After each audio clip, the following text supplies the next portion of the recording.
نحمده و نصلی علی رسولہ الکریم اما بعد فاعوذ باللہ من الشیطان الرجیم بسم اللہ الرحمن الرحیم۔ محترم بزرگوں اور دوستو، انشاءاللہ آج کی مجلس میں آپ حضرات کو اپنے اہل و عیال کی حفاظت کے بارے میں وظیفہ بتاؤں گا۔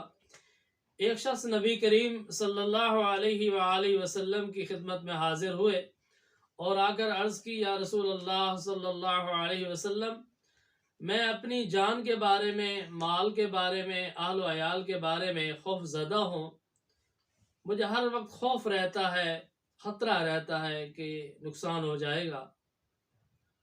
نبی کریم صلی اللہ علیہ وسلم نے ارشاد فرمایا، میں آپ کو ایک دعا بتلاتا ہوں، صبح و شام اس دعا کو پڑھتے رہیں تو اللہ تعالیٰ آپ کے اس خوف کو دور فرما دیں گے۔ وہ صحابی رضی اللہ تعالیٰ عنہ ارشاد فرماتے ہیں کہ میں وہ دعا صبح و شام پابندی کے ساتھ پڑھتا رہا، اور چند دن کے بعد نبی کریم صلی اللہ علیہ وسلم سے میری ملاقات ہوئی تو حضور نبی کریم صلی اللہ علیہ وسلم نے ضیافت فرمایا کہ کیا حال ہے آپ کا؟ تو میں نے عرض کیا، یا رسول اللہ صلی اللہ علیہ وسلم، آپ نے جو دعا ارشاد فرمائی تھی میں پابندی کے ساتھ اس دعا کو پڑھ رہا ہوں، تو اللہ تعالیٰ نے اس دعا کی برکت سے میرے خوف کو دور فرما دیا ہے۔